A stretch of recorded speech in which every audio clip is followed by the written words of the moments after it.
Hello，歡迎大家收睇香港嘅手錶頻道 Chrono Fighter，我係你嘅主持人阿 Ben。如果你鍾意呢條影片，請俾 like、留言同埋記住訂閱，咁你就可以輕鬆咁睇到更加多有趣嘅手錶影片。Hello，各位錶友你哋好啊！呢度係 Chrono Fighter 嘅頻道啦，咁我係阿 Ben 啦。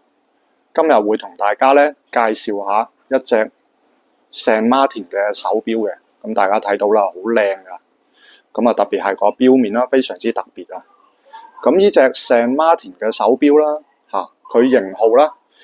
係呢個新出嘅型號嚟啦，咁佢型號嘅號碼就係 SN0150-1嚇，咁就呢個面啦非常之特別啊有啲似咧有啲放射嘅反光之餘啦，佢面頭嘅有啲花紋啦，有啲似蛇嘅花紋咁樣嘅咁呈現喺個中間啦，個錶面嘅中間向周圍放射式咁樣伸出去啦咁佢又唔係直線嘅喎好似蛇仔好多個 S 咁樣咧，係伸出去㗎咁非常之特別啊！呢個錶面咁呢隻係咩物料咧？咁就係貝母啦，即係 Mother of Pearl 啦。咁相信接觸開錶嘅朋友都知道係啲乜嘢㗎啦咁就佢係一種天然嘅物料嚟嘅。咁所以咧其實呢個面啦，可以講獨一無二啊，因為每一塊貝母嘅物質啦，都係即係大自然製造出嚟啦。咁冇相同嘅反光嘅咁非常之特別啊！咁佢除咗用貝母面之外啦，佢仲有一個基流嘅紋理嘅即係亦都係用一啲雕刻咁樣去刻呢啲花紋出嚟啦。咁相當之吸引啊！亦都唔會同人撞錶啦咁除咗 Saint Martin 出呢個花紋咧，我暫時都未見過其他錶有出呢個花紋，所以呢個可以話係原創嘅設計嚟㗎點解介紹呢個錶俾大家？除咗佢新出之外咧咁佢亦都係咧一個 Saint Martin 原創嘅款式啦，咁相當之吸引人見到。咁我揸住咗有白色同埋黑色面啦，唔同嘅色俾大家去參考下，去選擇啦。睇到啦，咁呢個白面嘅睇睇個手錶殼型啦，咁亦都係 Saint Martin 嘅殼型啦，係啦。咁呢個錶冠嘅位置啦，睇到 Saint Martin 嘅 logo 嘅六角形 Saint Martin logo，咁亦都呼應翻個錶面嘅 Saint Martin logo 啦。至於刻度上面啦咁我睇個資料嘅上面就用咗係BGW X1 嘅夜光，所以呢隻錶完全唔需要擔心佢夜光嘅問題因為嗰個夜光係非常之勁BGW X1 咧，應該係佢 BGW 呢個瑞士夜光裏邊咧最強噶啦Mido 有啲好貴價過萬蚊嘅潛水錶啦佢哋亦都有用呢隻夜光物料嘅咁最近可能你見到Saint Martin 啲錶好似由千零蚊啦，去咗做2000幾蚊喎咁除咗即係成本可能貴咗之外啦，其實佢哋用嘅物料啦都係好咗嘅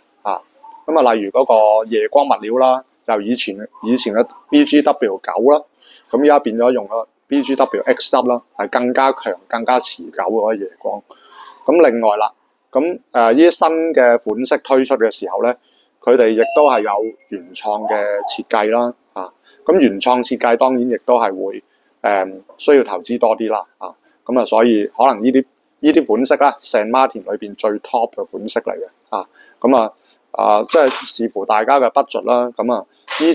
隻最 top 嘅款式會貴少少2000零蚊啦陣間會俾翻條 link 俾大家睇翻嗰個價錢嘅係啦相較於呢隻白色錶面啦我個人就覺得呢隻黑色更加吸引因為佢喺唔同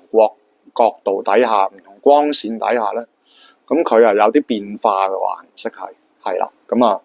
但係變化得嚟佢又有啲低調嘅，即係唔會太浮誇咁啦嚇。即係其實帶標帶到啲顏色太誇張啦，咁好難襯衫嘅。咁呢隻黑色咧就低調得嚟，又有啲你可以睇到唔同角度之下咧，佢有少少彩虹咁嘅圓光咁嘅色嘅嚇，比較特別啦。咁呢隻錶啦嚇，亦都係走時準確度唔需要擔心嘅。點解咧？因為佢哋用咗 Miyota 9015嘅機芯嚇，咁係有幾準啊？咁錶迷可能會問啦。咁佢係正負15秒嘅，每日正負15秒。咁呢個咁嘅水準啦嚇，其實係最大誤差先正負15秒啦。一般啲錶嚟講咧，咁應該佢有調校過咧，都會低過呢個值嘅。咁所以每日15秒嘅話咧，其實同你精工裏邊有啲好旗艦級嘅潛水錶咧，嗰個時間誤差都差唔多嘅。所以呢個 Miyota 9015機芯咧係 OK 嘅，相當可靠嘅嚇。亦都 Miyota 呢個牌子係即係認識開錶嘅朋友都知道啦，呢個機芯係有好多年嘅歷史㗎啦嚇。Citizen 一路都用佢做呢個機芯嘅，係啦。咁所以 Saint Martin 點解呢啲旗艦嘅錶咧會貴少少啊？亦都係因為咧佢嘅機芯而家用咗比較更加可靠、更加精準嘅機芯啦啊！咁呢個亦都係佢哋旗艦級別嘅嘅配置啦嚇。咁呢隻錶咧嗰個錶徑啦嚇，唔計錶冠嚇，咁就39mm，即係我兩隻手指之間嘅距離啦嚇，39mm嘅錶啦。咁完美尺寸喎嚇，大家都諗起啦係嘛？好多人都話39mm 完美尺寸，點解咁講啊？女仔 OK 啊，啱啊，男仔亦都 OK 啊，手粗手幼其實39mm都會照顧到嚇。咁所以點解我哋叫佢呢個做完美嘅尺寸啦嚇？咁就錶嘅長度啦嚇，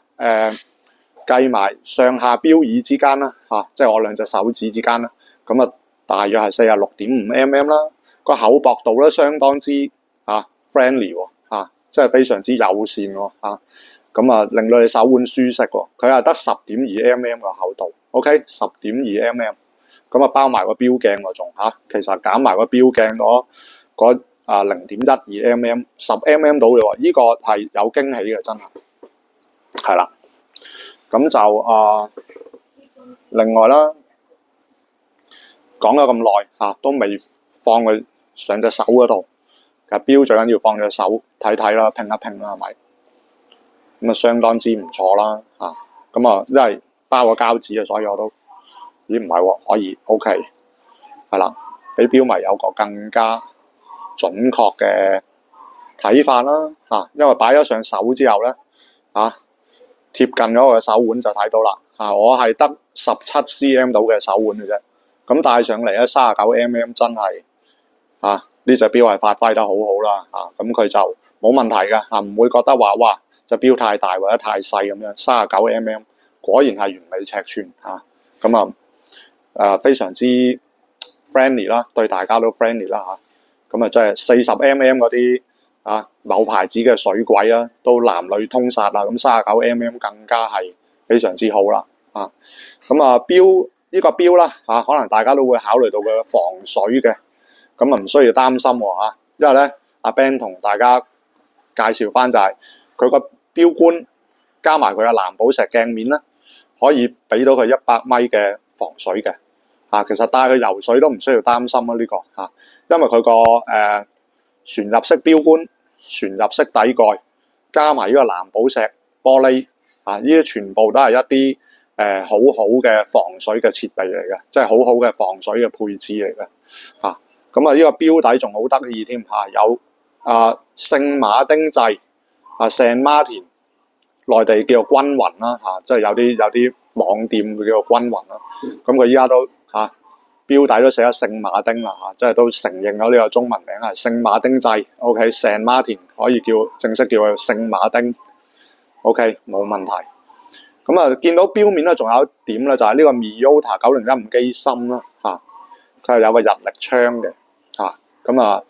簡簡潔啦個日曆槍咧佢亦都有做翻一個配色嘅，即係你黑面我就做翻黑日曆槍，就唔會話黑面整個白日曆槍啦，咁有啲突兀咁啦，睇落去唔係好和諧啦咁佢冇呢個問題嘅呢隻錶咁就另外啦你見到個錶椅啦亦都順住個手個弧度咁去嘅，所以咧戴起上嚟咧非常之舒適啦咁舒適夠薄，錶嗰個直徑唔會太大適合大部分嘅人，所以呢隻錶咧我相信都會好好賣嘅咁真係有興趣嘅話咧，大家可以睇睇我之後會有個影片下邊有個 link 嘅，咁俾大家去知道去邊度買啦。咁我依家就喺 Jetso Store 嗰度嘅咁香港嘅 Jetso Store 啦，咁就其實佢哋係會將啲介紹緊嘅錶咧賣到世界各地嘅咁即係大家可以去觀塘去觀摩下之餘，睇下啲錶啱唔啱睇之餘咧，亦都可以喺網上去選購啦咁我陣間條片嘅下方咧，我會加翻一啲嗰條購買嘅 link 俾大家去睇啦咁咧係啦，咁呢隻錶啦，成隻係鋼帶錶帶啦，睇到鋼殼鋼帶，咁用咩鋼咧？316鋼抗腐蝕亦都防刮花嘅能力都唔錯亦都係普遍好多錶選用嘅鋼材啦，因為呢就係優質嘅鋼材啦，316鋼啦咁好過304先啦，起碼一定咁就冇問題嘅。日常使用316鋼咧即係我諗你隻錶用10幾20年都唔會有咩問題因為佢係一個好嘅鋼嘅合金嚟啦咁呢個扣亦都要讚一讚呢個Saint Martin嘅扣咧，永遠都唔會令我失望點解咁講咧摺疊扣厚橋大家都睇到啦咁就相當之清脆啦，係咪咁個 action 係冇問題嘅咁另外啦，佢仲有微調相當之體貼嘅。咁由於啦，我哋啲手型都好唔同噶嘛，有啲人手腕粗，有啲人手腕幼夏天個手腕又會脹啲啦，冬天嘅手腕又會話瘦翻少少，咁所以佢有個微調扣都唔使學點用噶啦。見到呢個有個橫嘅條紋，撳落去，你中意縮細縮短，睇到啦咁或者放大都可以嘅咁非常之好呢個係啦，咁錶扣上面有翻六角形嗰個 Saint Martin 嘅 logo 啦咁亦都係呢個係相當之，我覺得係相當之出色嘅錶扣啦。咁Saint Martin 咧都有最近嗰個產品啦大部分都係用呢隻扣啦。咁因為其實好多錶迷都覺得好好佢呢個扣，所以佢一路有用有聽錶迷嘅意見啦。咁錶帶方面啦都好重要嘅錶帶，除咗個錶頭要夠靚，要夠走時精準啦，錶帶係好舒適嘅。啱啱我放咗上手咁就佢個錶帶啦咁就有啲似啲一體式嘅錶帶嘅咁係分別係由個 H 同一個口字形咁樣去連接啦。呢個錶帶好多嘅 H 型口字形咁樣一體式嘅錶帶咁相當之企理乾淨咁啦，個感覺係即係，但係佢又做翻呢個咧好好用嘅接扣咁所以咧其實